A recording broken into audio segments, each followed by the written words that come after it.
গুনাহগার হিন্দু হোক, বৌদ্ধ হোক, খ্রিস্টান হোক, মুসলমান গুনাহগার হোক, পৃথিবীর মানুষ যদি চায় তার গুনাহকে নেকিতে পরিবর্তন করবে, ও যেই ধর্মেরই হোক না কেন, যেই দিনেরই হোক না কেন, সেই প্রসেস শিখাই দেব, জানাই দেব যে হিন্দু লোকটা যদি তার শিরকের গুনাহকে নেকিতে পরিবর্তন করতে চায়, ওই যে লোকটা যে আল্লাহর সাথে শিরক করে নিজেকে মুসলমান বলে মাজারে গিয়ে সিজদা দেয়, ওই যে লোকটা নিজেকে মুসলিম বলে আল্লাহ ব্যতীত অন্য কারোর জন্য জবাহ করে, এই লোকগুলো তাদের গুনাহগুলোকে কিভাবে নেকিতে পরিবর্তন করবে শিখাই দেবো। ইল্লা মান তাব, এ হলো মানুষ, এ হলো কি মানুষ, ওর ধর্ম যেটাই হোক। সে বলল যে, সে কি বললো, সে প্রথমে আল্লাহর দিকে আসলো, এসে বললো যে আল্লাহ আমি অন্যায় করেছি। এবার অন্যায় যদি আল্লাহর শিরক হয় তাহলে বলবো যে শিরক করেছি অন্যায়, যদি জানা হয় তাহলে বলবে জানা করেছি অন্যায়, মদ হলে বলবে মদ করেছি অন্যায়। বুঝলেন কথা?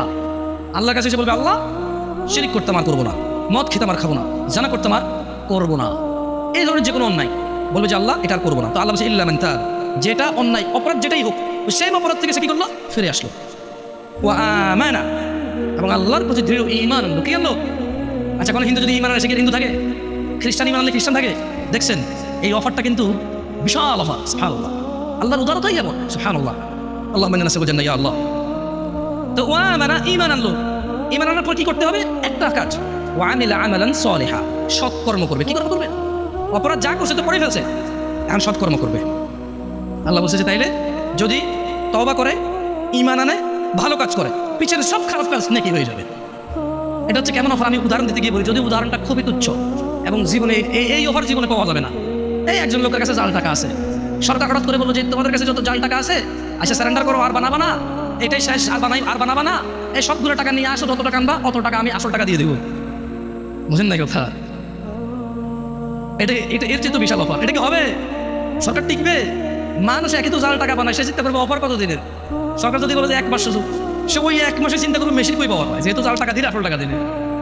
উল্টা বাংলাদেশে যত মানুষ জাল টাকা বানায়, সবাই জাল টাকা বানানো শুরু করে দিবে। বোঝেন না কথা?